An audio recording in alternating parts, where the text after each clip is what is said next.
गीता में तो उनने 4-5 जगह कही है क्या कि किसी तत्वदर्शी संत को गुरु बनाओ। अरे भगवान उसके स्वरूप का ध्यान रखिए। तत्वदर्शी कौन होता है ये बताइए, कौन है तत्वदर्शी? फिर आप बताओ। जो ज्ञानी हो। तो ज्ञानी तो आप भी हैं, आपके बच्चे हैं, तो आप अपने बच्चों को सही रास्ता बता रहे हैं, परवरिश कर रहे हैं, तो बच्चों के लिए तो आप सबसे बड़े ज्ञानी हैं, क्योंकि अपनी गृहस्थी आप भी चला रहे हैं। ज्ञानी कौन नहीं है? चींटी को भी ज्ञान है खाने का, पक्षी को भी ज्ञान है घोंसला बनाने का और बच्चे पैदा करने का। यहाँ जितने लोग बैठे हैं कौन मूर्ख है इनमें से? सब ज्ञानी हैं। आप किस ज्ञान की बात करते हैं? तत्वदर्शी कौन है? तत्वदर्शी भगवान ने गीता में तो कही है। देखो तत्व क्या होता है पहले समझो। कृष्णात् परम किमपि तत्वमहं न जाने। 25 तत्व होते हैं। पृथ्वी जल वायु अग्नि आकाश पंच ज्ञानेन्द्रियाँ कर्मेंद्रियाँ तन्मात्राएं सबको मिला के टोटल मन बुद्धि चित्त अहंकार सबको टोटल करने में 25 तत्व निकलते हैं।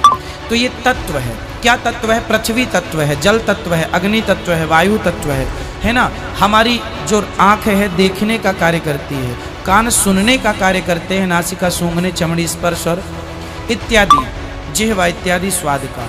ऐसे ही सब अपने अपने विषय हैं और अपने अपने तत्व। आत्मा भी एक तत्व है, इंद्रियां भी एक तत्व है, आँख भी एक तत्व है। तत्व की दृष्टि से देखेंगे तो ये तत्व ही हैं जो 25 तत्व माने गए। लेकिन 25 तत्वों के ऊपर एक तत्व और बैठा है और वो है भगवान कृष्ण। कृष्णात् परम किमपि तत्वमहं न जाने। कृष्ण से बड़ा कोई तत्व है ये मैं नहीं जानता, ऐसा महापुरुष कहते हैं। तो कृष्ण का चिंतन करना, जो आदमी भगवान श्री कृष्ण के चिंतन में, भगवान राम के चिंतन में लगा है, जो भगवान के लिए रो रहा है, समझ लेना कि वही तत्वदर्शी संत है।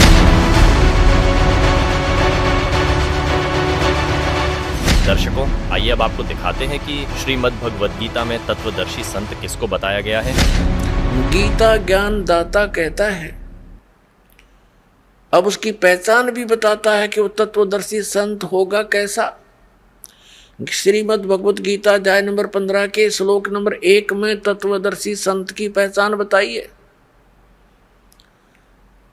क्या बताया है कि ये एक संसार रूपी उल्टा लटका हुआ वृक्ष समझो, पूरा विश्व सब ब्रह्मांडों समेत, और जिसकी ऊपर को जड़ है, नीचे को तीनों गुण रूपी शाखा है। श्रीमद् भगवद गीता अध्याय नंबर 15 के श्लोक नंबर 1 से लेकर 4 में ये स्पष्ट किया है। इस उल्टे लटके हुए संसार रूपी वृक्ष की जानकारी दी है। अब आपको ये उल्टा लटका हुआ संसार रूपी वृक्ष दिखाते हैं, फिर आसानी से जो दास सब सदग्रंथों से रूबरू करने जा रहा है आपको आसानी से समझ जाएंगे। देखिएगा, ये समझो एक संसार रूपी वृक्ष है पूरा।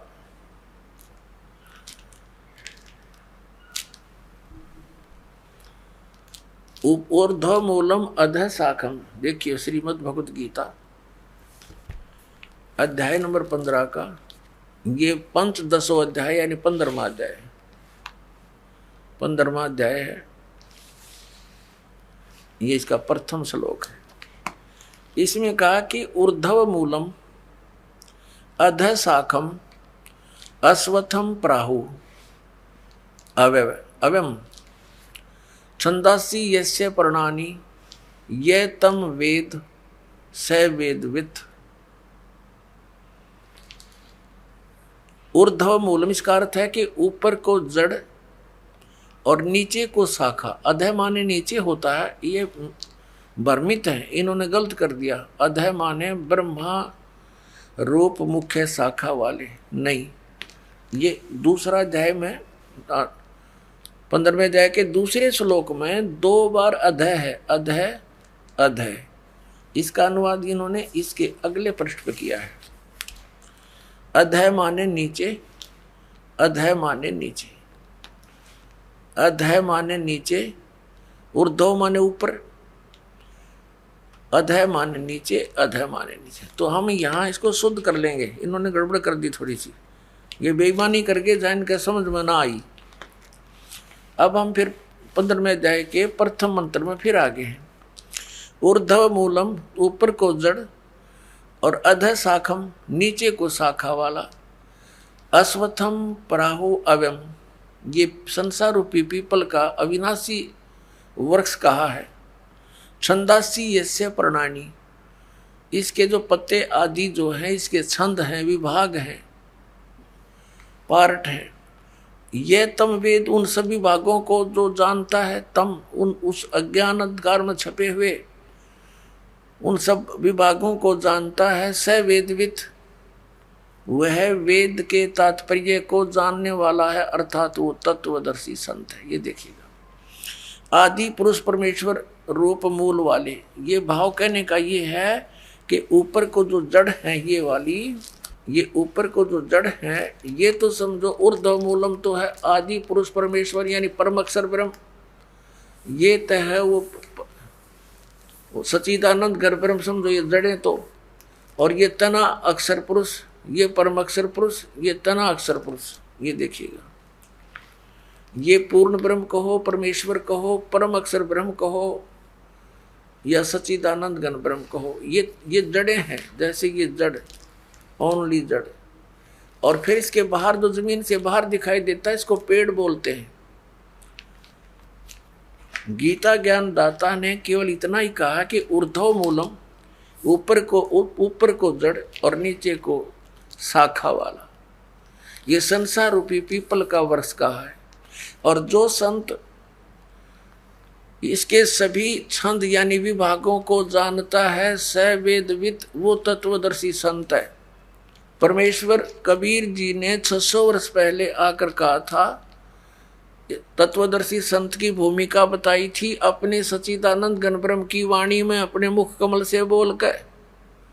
वो ऐसी ही लीला करता है, वेद भी प्रमाण देते। 600 वर्ष पहले लगभग परमात्मा ने बताया था कि अक्षर पुरुष एक पेड़ है जो जमीन से बाहर दिखाई देता, उसको वृक्ष बोलते। अक्षर पुरुष एक वृक्ष है और सरपुरुष वा की डार जिसको निरंजन भी कहा, ज्योति निरंजन। और तीनों देवा रजगुण ब्रह्मा सतगुण विष्णु तम गुण शिव जी, तीनों देवा शाखा हैं और पात रूप संसार। अब गीता ज्ञानदाता कहता है कि जो इस संसार रूपी वृक्ष के जो ऊपर को जड़ नीचे को शाखा वाला उल्टा लटका संसार रूपी वृक्ष है, जो इसके सभी छंद यानी सभी विभागों को बता देगा, वो तत्वदर्शी संत है, वो वेद के तात्पर्य को जानने वाला है। अब देखिएगा, परमात्मा ने 600 वर्ष पहले बता दिया था कि अक्षर पुरुष एक पेड़ है, ज्योति निरंजन यानी सरपुरुष वा की डार और तीनों देवा शाखा है, ये पात रूप संसार। अब देखो, परमात्मा ने बताया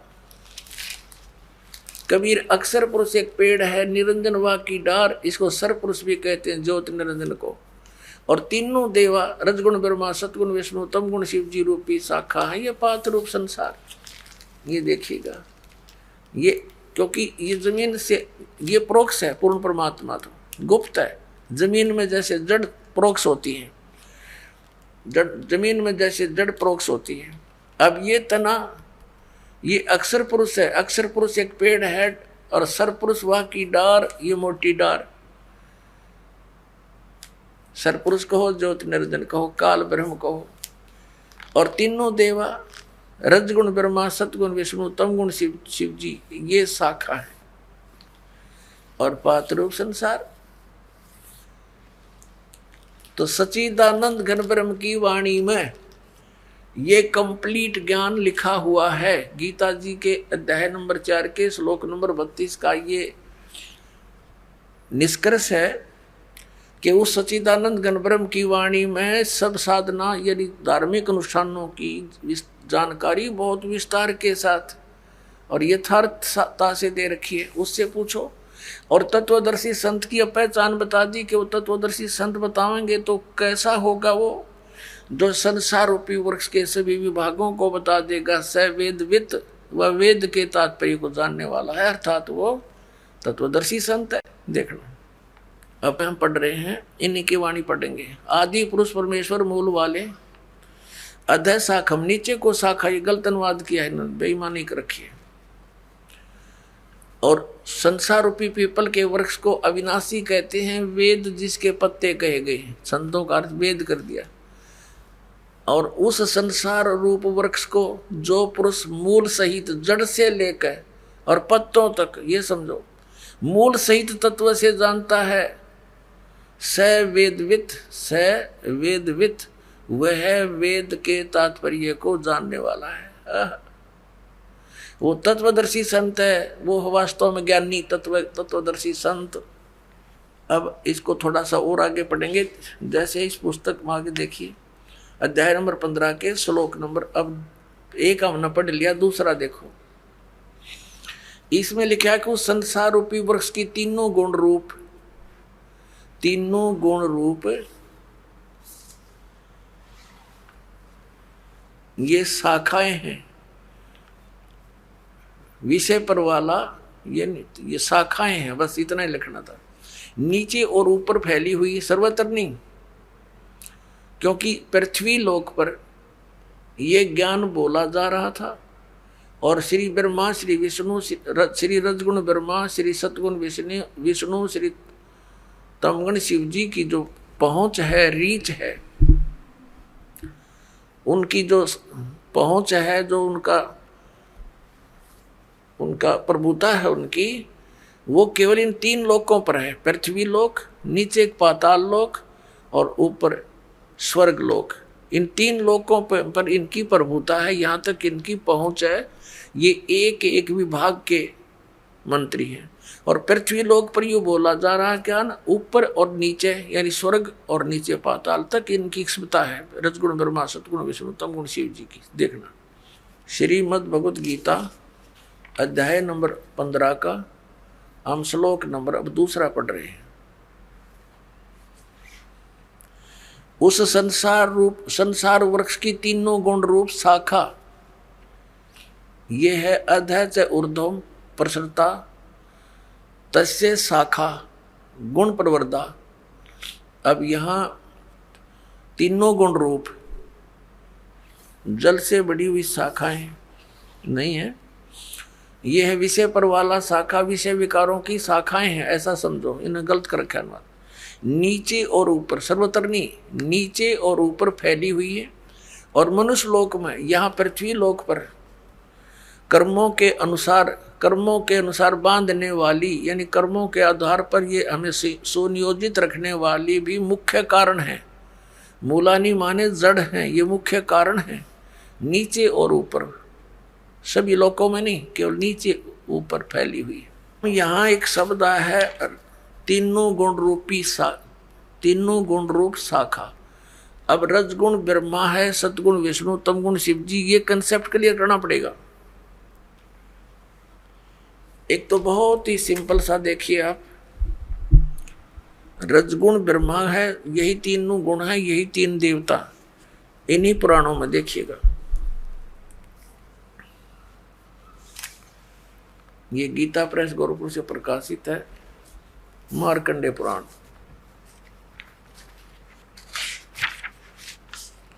ये वही मार्कंडे पुराण है, सचित्र मोटा टाइप। अब ये कहां से छपी है, यहां से देखना। प्रकाशक एवं मुद्रक हैं गीता प्रेस गोरखपुर, गोविंद भवन कार्यालय, कोलकाता का संस्थान। ये इनके फैक्स और फोन नंबर है। इसके 123 नंबर पर आपको दिखाते हैं। संक्षिप्त मार्कंडे पुराण 122 पृष्ठ से शुरू करेंगे। ये मार्कंडे जी बोल रहे हैं, मार्कंडे जी अपना ज्ञान बता रहे हैं, इसके सामने आ जाते हैं। यहाँ रजोगुण प्रधान ब्रह्मा, तमोगुण प्रधान रुद्र और सत्व प्रधान श्री विश्वपालक विष्णु हैं। यही तीन देवता हैं और यही तीन गुण हैं। यही तीन देवता हैं, रजगुण ब्रह्मा, सतगुण विष्णु, तमगुण शिव जी। और यही तीन देवता कहो चाहे इनको तीन गुण कहो। वह कंसेप्ट क्लियर। वैसे तो बुद्धिमान को कहते हैं संकेत बहुत होता है, लेकिन फिर भी ये बहुत गहरी जड़ें हैं इस अज्ञान की हमारे अंदर। और प्रमाण देते हैं, देखिएगा, ये है श्रीमद् देवी भागवत हिंदी टीका सहित भाग 1। ये कहाँ से प्रकाशित है? ये है अथ देवी भागवतम भाषा सभाष्टिकम समातम, खेमरा श्री कृष्ण दास प्रकाशन, मुंबई 4। अब यहाँ देखना, इसमें संस्कृत भी साथ है, बहुत कमाल है। ये है अथ श्रीमद् देवी भागवते भाषा टीका युक्ते तृतीय स्कंद प्रारंभते, 3रा स्कंद प्रारंभ हुआ। अब इसके 11वें पृष्ठ पर, 3रे स्कंद में 11वां पृष्ठ पर हम अब आ गए हैं। 5वां अध्याय है ये। 5वें अध्याय का 8वां श्लोक है, 7वां समाप्त हुआ, 8वां पढ़ेंगे। भगवान शंकर कह रहे हैं, हे माता, यदि हमारे ऊपर सदा आप दया युक्त हो तो हमको तमोगुण में किस प्रकार प्रदान किया है? ब्रह्मा रजोगुण और हरि सतगुण युक्त किए हैं। क्यों युक्त किए हैं? अब यहाँ हम हिंदी भी पढ़ेंगे, हिंदी हमने पढ़ ली, संस्कृत पढ़ेंगे। ये 7वां श्लोक समाप्त हुआ, 8वां प्रारंभ हुआ। यदि दयाधर्मना न सदाम्बिके कथम अहम, किस प्रकार मैं विहित से बना दिया, उत्पन्न कर दिया तमोगुण। और कमल जय, कमल से उत्पन्न होने वाले ब्रह्मा को रजोगुण संभव है, उसको रजोगुण बना दिया। सुविता किमु सतोगुण हरि, और विष्णु जी को आपने सतोगुण क्यों बना दिया, युक्त क्यों कर दिया? इति सिद्धम रजगुण ब्रह्मा सतगुण विष्णु तमगुण शिव जी। अब हम आते हैं उस पवित्र सदग्रंथ अपनी श्रीमद् भगवद गीता के और श्लोक नंबर 2 पर देख, 15वें अध्याय का 2, अध्याय नंबर 15 का मंत्र नंबर 1 तो हमने पढ़ लिया कि ऊपर को जड़ नीचे को शाखा वाला ये संसार रूपी पीपल का विनाशी वृक्ष कहा गया है। और छंदासी यस्य प्रणानी, उसके सभी भाग पत्ते आदि भाग हैं। यह तम वेद, जो उसको जानता है, स वेदवित। ये हमने सारा पढ़ लिया। आदि पुरुष परमेश्वर तो समझो उसकी जड़ है परम अक्षर ब्रह्म, और अधः माने नीचे है, ये गलत अनुवाद है इनका। अब ये संसार रूपी पीपल के वृक्ष को विनाशी कहते हैं, वेद जिसके पत्ते कहे हैं। और जो इसको जानता है जड़ से लेकर नीचे तक, सवेदवित, वो तत्वदर्शी संत है, वेद के तात्पर्य जानने वाला। अब दूसरे में कहा कि उस संसार वृक्ष की तीनों गुण रूप, रजगुण ब्रह्मा सतगुण विष्णु तमगुण शिव जी, ये विषय वासना रूपी शाखाएं समझो, और ये नीचे और ऊपर फैली हुई है, सर्वत्र नहीं। ये मनुष्य लोक में कर्मानुसार भी यही हमें सुनियोजित रखते हैं, जैसा जिसका कर्म है वैसा ही देते रहते हैं। ये यहाँ पर हमें बांधे रखते हैं, बांधने वाले हैं, और नीचे और ऊपर फैली हुई सभी लोगों में नहीं। अब तीसरे में कहा है, इस संसार का स्वरूप जैसा कहा है वैसा यहाँ विचार काल में नहीं पाया जाता। गीता ज्ञानदाता कहता है कि जो मैं तुझे अब गीता का ज्ञान तेरे मेरे विचार काल में, डिस्कशन में, गीता जी के ज्ञान की चर्चा में, इस संसार रूपी वृक्ष का जैसा स्वरूप कहा है वैसा यहाँ विचार काल में, यानी तेरे और मेरे गीता जी के डिस्कशन में मैं नहीं बता पाऊंगा, क्योंकि इसका यहाँ विचार काल में नहीं पाया जाता, क्योंकि न इसका आदि है और न इसका अंत है, कि मुझे इसका कोई ज्ञान नहीं है, तथा न इसकी अच्छी प्रकार सतिथि है। इसलिए इस सुविरड मूलम, इन्होंने अनुवाद गलत किया है, अति दृढ़ मूल वाले, ये ठीक है, इतना ही काफी है। अति दृढ़ मूल वाले यानी ऊपर को जो जड़ है वो तो है अमर स्थल, अमर स्थान परमात्मा का। जैसे ऊपर को जो जड़ समझो, जहाँ से सब संसार की उत्पत्ति हुई है, जड़ों से पेड़ उगता है, बनता है पौधा बनकर, तो वो आदि ऊपर के जो लोक हैं, सतलोक, अलखलोक, अगम और अकैलोक, वो तो सुविरूढ़ है यानी दृढ़ है, वो तो अविनाशी स्थान है, और वहां से ही बाकी के संसार रूपी वृक्ष की प्रवृत्ति पर विस्तार को प्राप्त हुई है, यानी उस वहां से ही सबकी रचना हुई है। तो वो तो अविनाशी है, सुविरूढ़ मूलम, संसार रूपी वृक्ष की जो जड़ है वो तो समझो दृढ़ है, अविनाशी है। ये देखिए, ये ऊपर को जड़ और नीचे को तीनों गुण रूपी शाखा, ये संसार रूपी वृक्ष है। तो ऊर्ध्व मूलम, ऊपर की जो जड़ है वो तो अविनाशी है। अब 15वें अध्याय के हम अब तीसरा श्लोक पढ़ रहे हैं। सुविरूढ़ मूलम यानी अति दृढ़ मूल वाले ऊपर के स्थान तो कति अविनाशी हैं। उस संसार रूपी पीपल के वृक्ष को दृढ़ेन माने दृढ़, असंग शस्त्रेण का अर्थ है या तत्व रूपी तत्व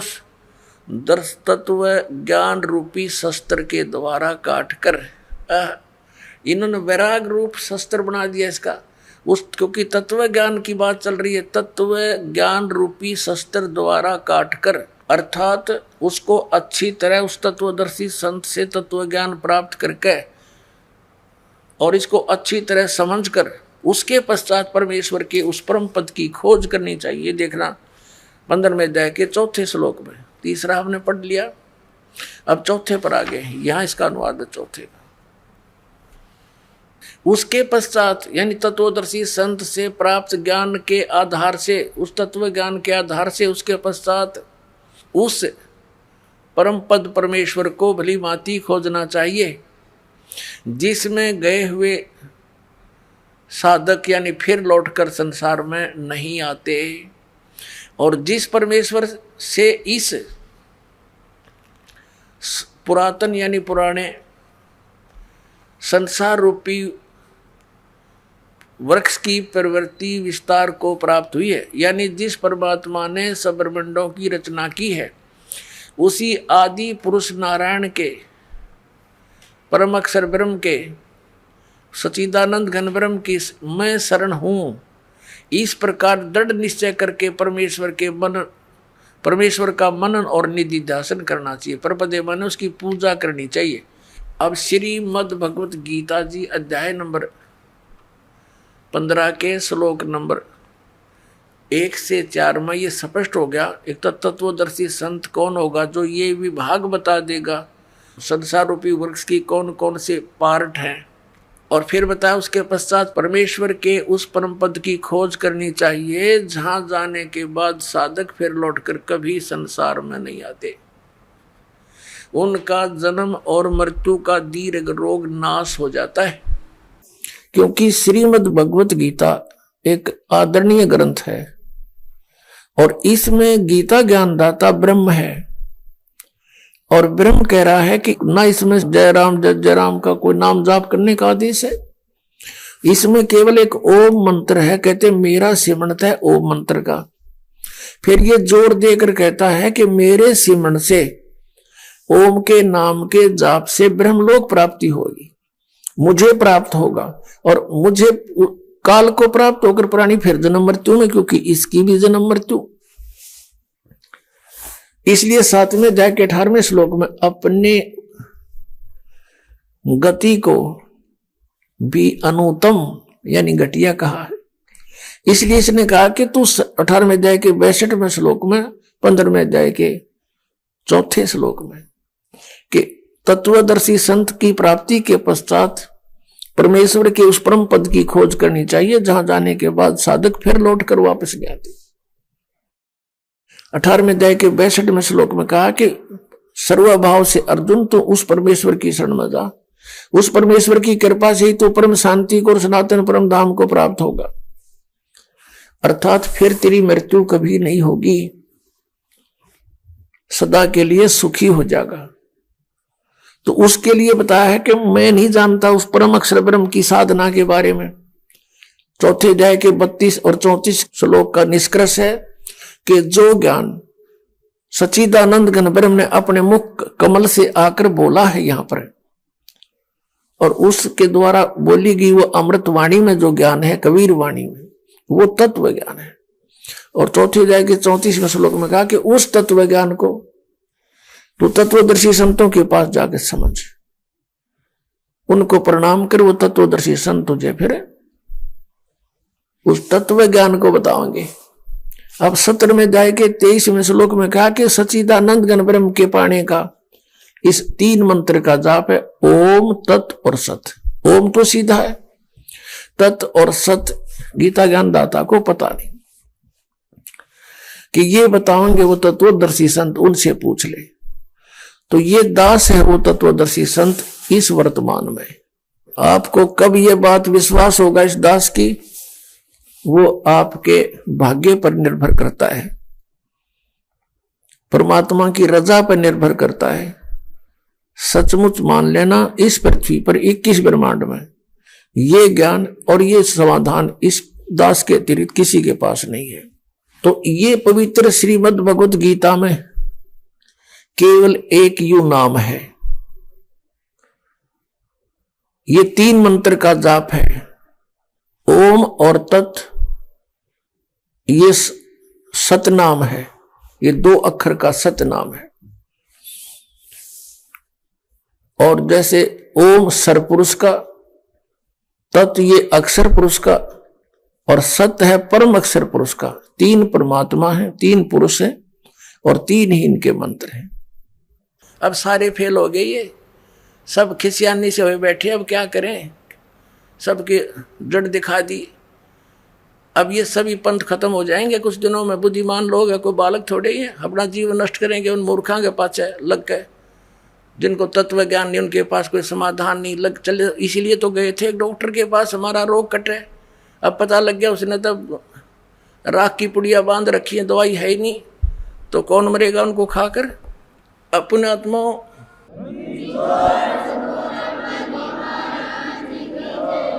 जैसे धर्मदास साहिब जी की वाणी में तो स्पष्ट मिल रहा है कि धर्मदास मेरी लाख दुआई, और ये सार नाम और ये सतनाम की तबार न जाई। ये सार नाम बार जो पढ़ी बिचली पीढ़ी हंसली तेरी। आप बिचली पीढ़ी के हंसो पुण्यात्माओं। अब परमात्मा ने कह रखा कि पूरे विश्व में इस सतनाम के आधार से सार नाम प्राप्त करके पूरे प्राणी, सभी प्राणी जो इस नाम को ग्रहण करेंगे इस दास से, सारे सतलोक चले जाएंगे। ये ऐसे मोक्ष होगा। बोलो सतगुरुदेव।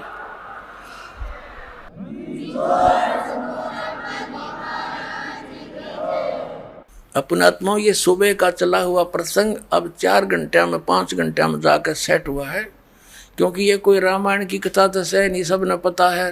किसी तरह सुनाओ आध घंटे में, चलो भाई डोल डाल पीट के। ये तो तत्व ज्ञान है और PhD करवानी है आपको इसकी, और फिर तो बात तक खत्म हो जाएगी, निरसंशय हो जाएंगे, कोई भी कुछ कहे नहीं, भक्ति यही है, यही नाम है, और फिर मोक्ष होया पड़ा, फिर तो बात तक खत्म है। मालिक का आदेश इस नाम के जाप करने वाला सब पार हो जाएंगे। बोलो सतगुरुदेव।